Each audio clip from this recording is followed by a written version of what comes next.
Welcome back to the channel. So today, doing a little bit of a vlog. I'm going down to Strom in Shrewsbury. I'm getting my blood work done. I'm going to check out their new facility. So I'm going to do a little tour around there for you guys to see. Much bigger, and I'm really looking forward to it. First time I've been. And then I'm going to train, and it is legs, and they have a gym there. So I'm going to get to work. But first of all, I've got an hour's drive, and then blood work, then training. So let's get into it. Hope you enjoy. If you haven't, subscribe and let me know what you think of the video. Let's go!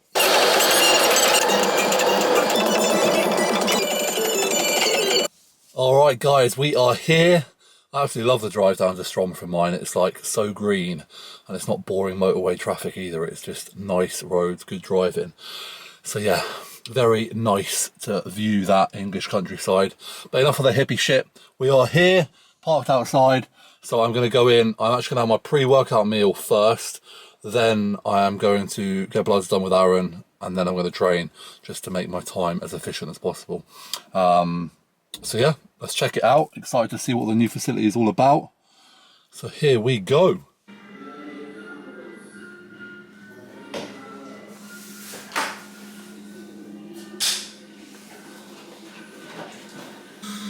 Right, so I'm here in the new Hedge project room. It is bigger, it is better, it looks mega. This facility is something else. I'm going to show you guys the full tour after this. But yeah, today I'm getting my blood panel done, so full health markers, check where I am at. In comparison to last time, which I think was maybe 4 or 5 months ago. And then I'm also getting the ozone IV treatment, which is where Aaron will take some blood out, oxygenate it in the cool little Wizoo, and then pump it back into me so it is fresh. And yeah, it's incredible, because if you actually, I don't know if I'll be able to get it on camera, but the colour of the blood that goes out will be a dark red, and then once it's been oxygenated, it comes back in, it's a lighter red because of the oxygen. So yeah, that's what we're doing today. They offer a multitude of services here: bloods, ozone treatment, localised ozone treatment as well for joints, which I've had on my elbows before to great effect. So if you've got kind of joint issues, definitely look into that. And they do like IV vitamin drips, etc, etc. So yes, we will get stuck into it. Okay guys, I'm going to do a little voiceover as we go through the blood testing and ozone process. So first off, if you are sensitive, do not watch. But I wanted to give a full insight into everything. So here we can see Aaron is very skilled, needle goes in the vein. This is a really cool little bit of kit he has here. It basically allows him to keep that in throughout, and we can get the blood work done through there. We can do the IV ozone through there. If I was doing any other treatment, he could also do like run an IV through that, a bloodlet, etc. So instead of having to kind of go in and out with various needles, that goes in. I can't remember what the medical term is called, and then he can just do what he needs to. So starting off, takes my bloods. So this is the blood that he'll be sending off to the lab. This process is so quick. So if you go in to book your bloods in at Strom, you can literally be in and out in 10 minutes, if not quicker. Again, me and Aaron have done this many times, so we are very kind of smooth. I'm in the chair, he puts everything together, and then we go. So bloods are done just like that. They'll be sent off to the lab, and health markers will come back. And now we go into the ozone IV treatment, which I really like this part. If you watch, I find it very satisfying. The blood just zips up that little line there through the tube, and then it will go into that chamber. And then what happens there is, once that is full, it will then be oxygenated, which is the grey machine, and then it will be, again, it's just being kind of mixed around there so it doesn't congeal, and then that will go back into me, and we do that 2 times, so 2 passes. So this is when the blood is coming out. You can see the colour there, very dark red, and then when it's been oxygenated, you can see it on the video actually that it is a lighter red, which is very, very cool. And that is that. Job's a good one, and we are done. Right, so I am going to show you around the new facility now. So it is massive. It starts all the way there, and it goes all the way there. And we're going to start with this door here, and this is the shop entrance. So let's head in.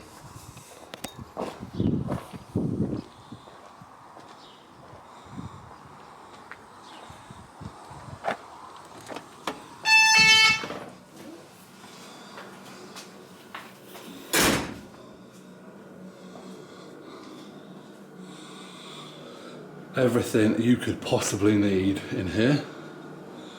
Very, very impressed. All the Strom range, other ranges, you've got Combat Fuel, Beast Farm, the HR Labs. It's a supplement. It's a supplement lover's dream. So yeah, this is the shop. Again, everything Strom do is online, but if you're in the area, Shrewsbury, check it out. You can get everything here. And Evelina, who just poked her head around the corner, she can help you out with your orders. So that was the shop, and then here we have the warehouse into the gym. So this is the entrance that you wouldn't be going through normally, but it's a pretty impressive space. So if you thought the shop had a few supplements in, check that out. It's a supplement lover's wet dream in here. And then through here, we have got the gym.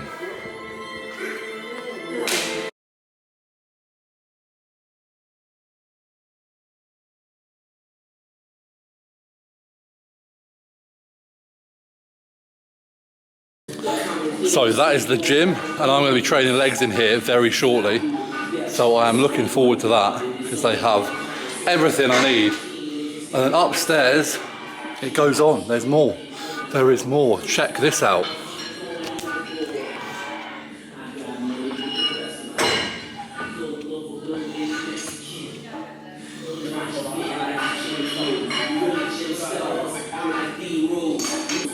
Absolutely phenomenal. And it's only getting better. They have a sauna here as well. I think they're looking at some other therapy options. And no doubt the gym will just get better and better. So, like I said, phenomenal. So grateful to be sponsored by these guys, to have the opportunity to come here and to get my bloods done, to train, most importantly to get all my sups, which help massively. And when I get the blood work back, I'll review that on here and we can see how my health is looking 8-9 months post-retirement, and running considerably low drugs, but still running drugs, as I've been very open and honest with. So yes, next time I'll see you, I'll be on the gym floor and we will get this training session going. Okay, so back with a voiceover again. I'm going to talk you through the whole leg session here.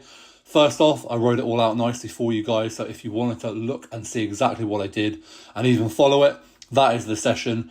A fairly typical session, being in a slightly different gym. I tweaked it slightly, but all in all, that pretty much covers what a normal leg day would look like. So as with all my sessions, I start with some ab work.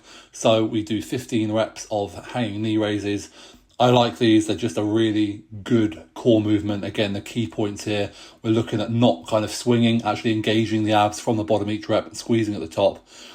And then from that, I will go straight down onto the floor and I will do 60 seconds of front plank, which you'll be glad to know I have accelerated, because watching me do 60 seconds of what is effectively sweet fuck all would be very, very boring for you. But again, this helps engage your core and set your bracing as well.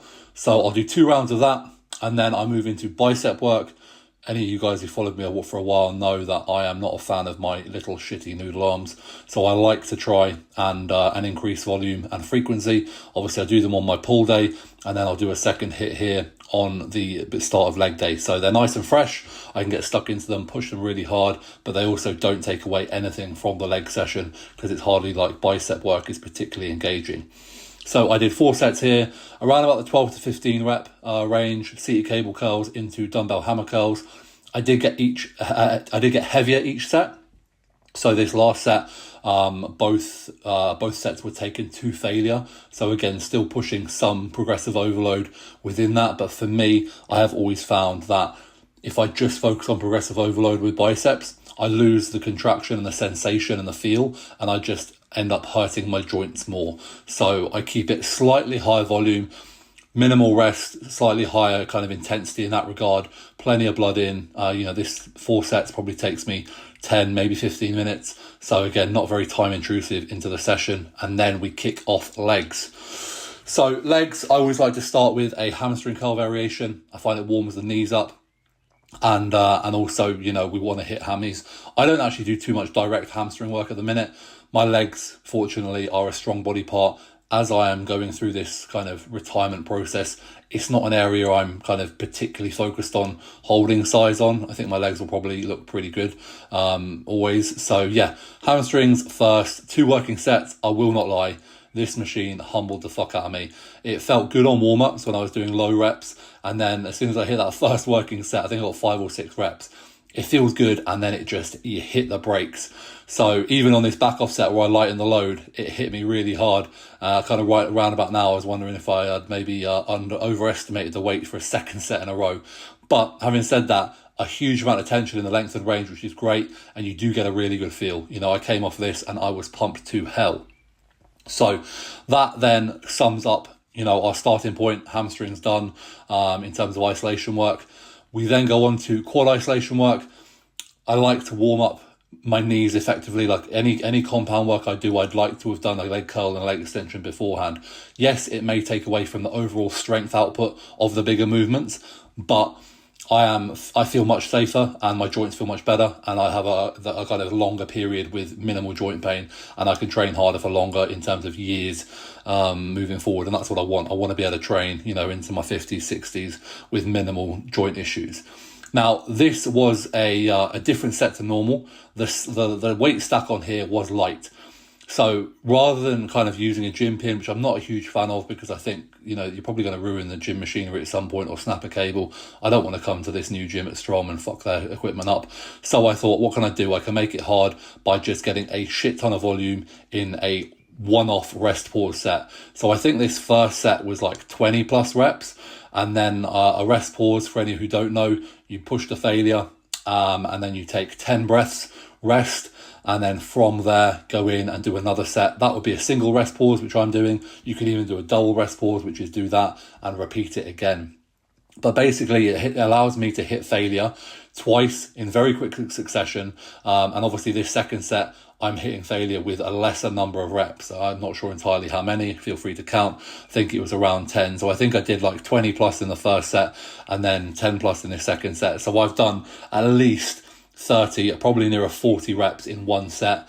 And the last few reps are complete failure, taking it there. And they're the reps that count. So it doesn't really matter what load you're using. It just might take you a little bit longer to hit failure, but as long as you are hitting failure, then you are going to be working muscles. You are going to be able to achieve, you know, muscular growth over time, providing you're in a surplus, and if you're in a deficit, you're going to maximize muscle retention.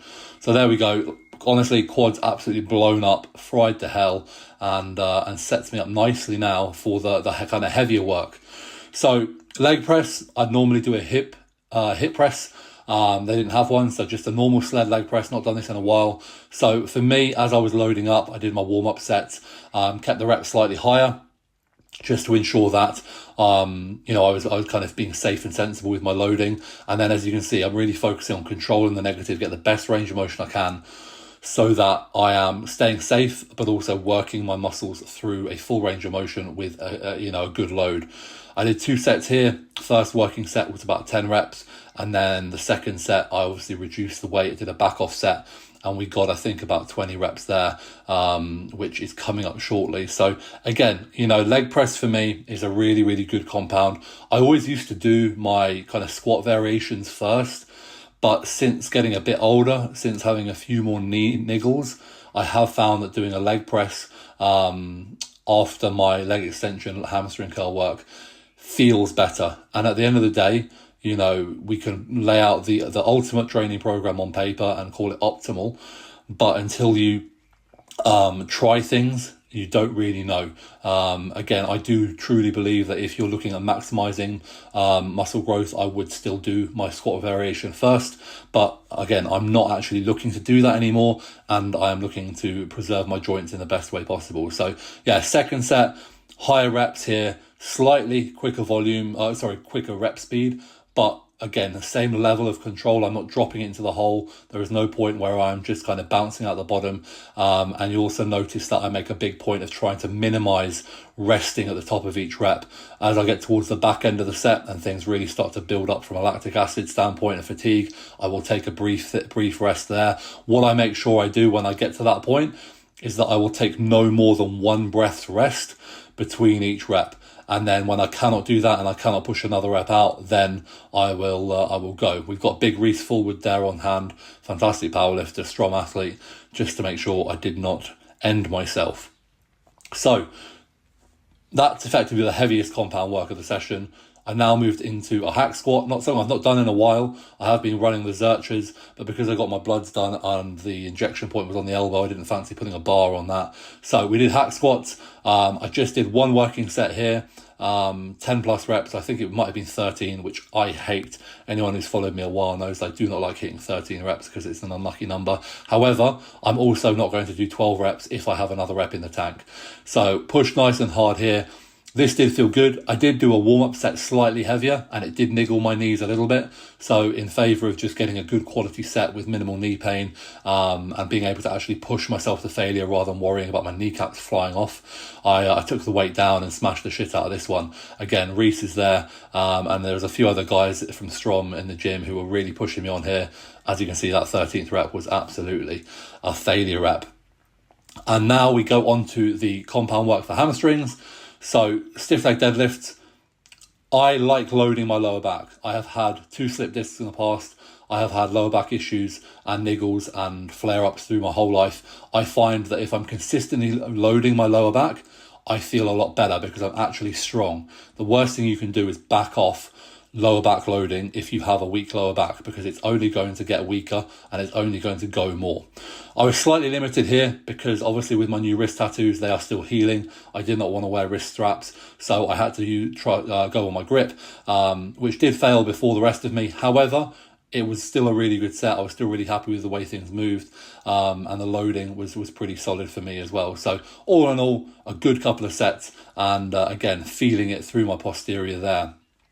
And now we finally finish off with some direct kind of posterior glute work. I always like to finish my sessions here with some glute work. I'm not looking at growing my glutes, but again, from a health standpoint, a lower back health standpoint, and a general kind of day-to-day strength, I think if you have good glutes and strong glutes, then you are putting yourself in a better position to feel kind of good and healthy and kind of stable through that posterior. So normally I do a 45-degree hip extension. They didn't have one, so I used this. Again, minimal short range of motion, but all through the glute. Thing like driving my hips into the pad, squeezing my glutes nice and tight. I like to just do a tricep or a superset or something like that. So again, working with the equipment I've got, I did this. Then into a dumbbell sumo squat, so a nice wide stance, toes out, and I'm imagining again squeezing my glutes in together on this one. Keeping the reps pretty high, the intensity pretty high. This is at the end of the session. I'm a sweaty mess at this point.